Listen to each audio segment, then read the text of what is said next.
अगर आप चाइना के लिए स्टडी वीज़ा के लिए अप्लाई करने जा रहे हैं और आप ये देख रहे हैं कि आपको कौन कौन से डॉक्यूमेंट्स चाहिए, तो ये वीडियो आपके लिए है।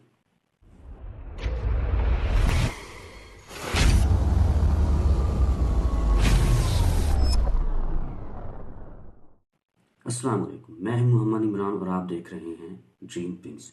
आज की इस वीडियो के अंदर मैं आपको डिटेल से ये बताने वाला हूं कि अगर आपका एडमिशन चाइना में हो चुका है और आप चाइना ट्रैवल करने के लिए रेडी हैं और आप वीज़ा अप्लाई करने जा रहे हैं और आप ये जानना चाहते हैं कि आपको वीज़ा के लिए कौन कौन से डॉक्यूमेंट्स चाहिए, तो इस वीडियो के अंदर मैं तमाम मालूमात आपको देने लगा हूँ।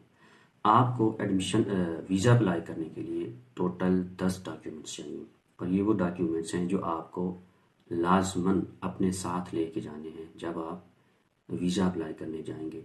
और ये बात मैं आपको पहले बता दूं, शायद बात में मुझे भूल जाए कि वीज़ा एप्लीकेशन की राउंड अबाउट आजकल 15,000 फ़ीस भी आपको देनी होगी।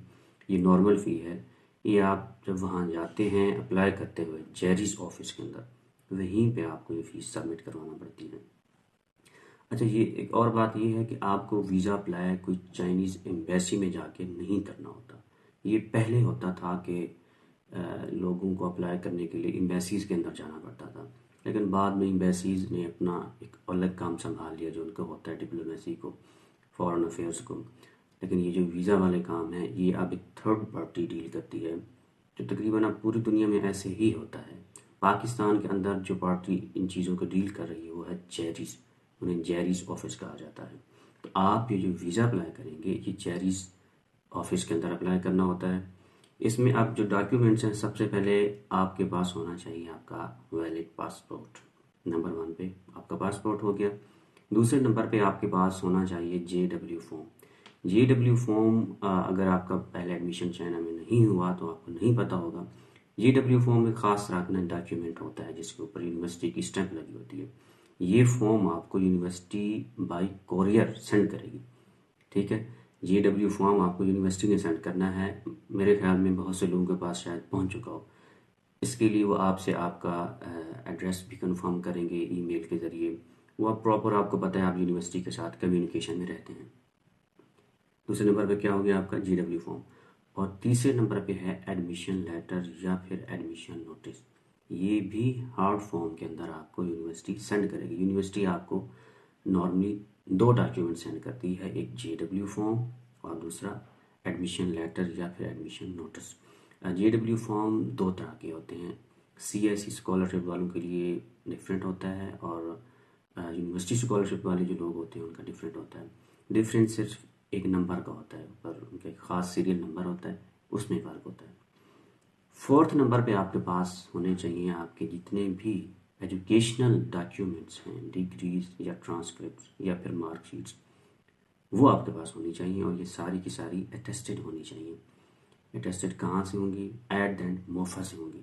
उससे पहले डेफिनेटली जो यूनिवर्सिटी वाली आपकी डिग्रीज हैं जैसे लाइक बैचलर या मास्टर, वो आपको पहले HSC से अटेस्ट करवानी पड़ती हैं। उसके बाद आपको मिनिस्ट्री ऑफ फॉरेन अफेयर्स से, जिसे मोफा कहा जाता है, वहाँ से अटेस्ट करवानी पड़ती है। सिमिलरली आपके पास जो मैट्रिक या इंटर की डिग्रीज हैं या सर्टिफिकेट्स हैं, वो पहले आपको IBCC से करवाने पड़ेंगे टेस्ट। उससे पहले आपको अपने बोर्ड से भी करवाने पड़ते हैं, अपने बोर्ड से करवाने होंगे, फिर IBCC से करवाने होंगे, उसके बाद आप जाके मोफा से टेस्ट करवाएंगे। ये भी मेरे ख्याल में आप करवा चुके होंगे। तो ये आपके हो गए फोर्थ नंबर पे एजुकेशनल डॉक्यूमेंट्स। फिफ्थ नंबर पे आपके पास है जी पुलिस करेक्टर सर्टिफिकेट। ये आपको पता है और ये वैलिड भी 6 मंथ के लिए होता है। तो ये चीज़ आपने माइंड में रखनी है कि जब आप मोफा से टेस्ट करवाने जा रहे हैं पुलिस करेक्टर सर्टिफिकेट, उसकी वैलिडिटी देख लें और कोशिश करें कि अगर उसकी वैलिडिटी ना 2 महीने से कम है तो मेरे ख्याल में आपको नया बनवा लेना चाहिए और फिर उसको जाके मोफा से टेस्ट करवाना चाहिए। ये मेरी सजेशन है। उसके बाद 6 नंबर पे आपके पास है 2 passport size pictures with white background. आपके पास 2 पिक्चर्स होनी चाहिए जिनका बैकग्राउंड वाइट होना चाहिए। नॉर्मली हम ब्लू यूज़ करते हैं, लेकिन इसके लिए आप वाइट बैकग्राउंड वाली पिक्चर्स लेके जाएं। 2 पिक्चर होनी चाहिए। एंड नंबर 7 पे आपके पास है ऑनलाइन एप्लीकेशन फॉर्म ऑफ जेरिस।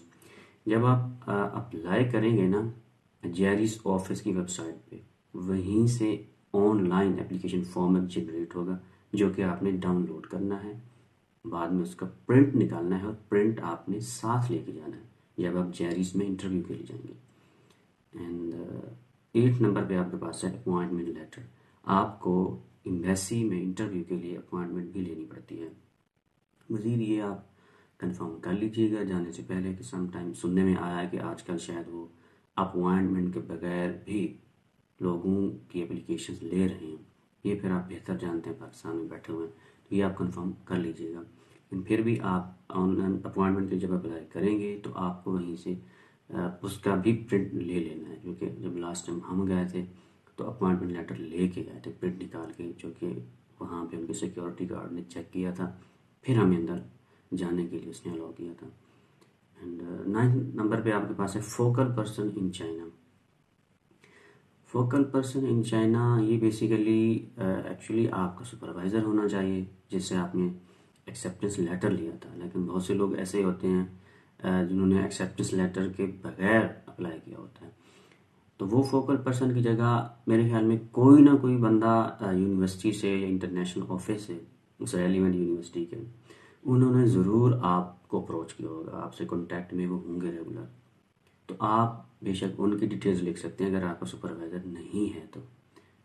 पहले बेहतर ये है कि अगर आपका सुपरवाइज़र है तो आप एक वाइट पेज लेंगे, क्योंकि इसका तो कोई प्रिंट नहीं निकालना। वाइट पेज पे उस सुपरवाइज़र का नाम लिखें, उसकी ईमेल आईडी लिखें, उसका फ़ोन नंबर लिखें, अगर वीचैट आईडी है तो वो भी आप लिख दें। ये मतलब एक कॉन्टैक्ट इन्फॉर्मेशन आपने लेके जानी होती है किसी रिस्पॉन्सिबल की। अगर सुपरवाइज़र नहीं है तो आपसे कोई भी बंदा जो यूनिवर्सिटी की तरफ से मुसलसल कॉन्टैक्ट में होगा, आप उसकी डिटेल लिख सकते हैं। अगर वो भी नहीं है तो फिर आप यूनिवर्सिटी के इंटरनेशनल ऑफिस को ईमेल करके उनसे इंफॉर्मेशन ले सकते हैं। अगर ईमेल पे भी आपको नहीं मिलती, जो कि मेरे ख्याल में हो जाता है, तो फिर आप यूनिवर्सिटी की इंफॉर्मेशन ही लेकर जाएं। हमसे नहीं पूछा गया था, सीधी सी बात है, लेकिन फिर भी एहतियातन मैं ये मेरे जो फेलोज थे, हम साथ लेके गए थे वाइट पेज की डिटेल्स लेके। लेकिन आपको लाजमी एहतियातन लेके जाना चाहिए। और आखिरी नंबर पे जो आपके पास है वो है बैंक स्टेटमेंट। बैंक स्टेटमेंट आपने एप्लीकेशन जो फ़ोन की है ना, वहाँ से डाउनलोड नहीं करनी। ये आपने प्रॉपर जो भी आपका बैंक अकाउंट है वहाँ जाना है, उस बैंक के अंदर, ब्रांच के अंदर, वहाँ से लास्ट 6 मंथ्स की आपने बैंक स्टेटमेंट निकलवानी है। और उस बैंक स्टेटमेंट को आपने ब्रांच मैनेजर से अटेस्ट करवाना है, वो आपकी वैलिड होगी। अब अमाउंट कितनी होनी चाहिए? जिन लोगों को स्कॉलरशिप नहीं, फुल्ली फंडेड स्कॉलरशिप जिन लोगों का नहीं है, तो उनके लिए जो सजेस्टेड अमाउंट है आजकल वो तकरीबन 7.5 लाख है। लास्ट टाइम हमने 6 लाख पे अप्लाई किया था, तो आप भी 7 लाख इसके राउंड अबाउट कर सकते हैं, कम नहीं होनी चाहिए एटलीस्ट, ये है। और बाकी हाँ, अगर आपका बैंक अकाउंट नहीं है तो फिर आपकी फैमिली में जिसका बैंक अकाउंट है, आपके वालिद साहब का या भाई का या किसी और का, फिर आपको उनकी बैंक स्टेटमेंट निकलवानी चाहिए। लेकिन उसके लिए फिर आपको एक काम और भी करना पड़ेगा।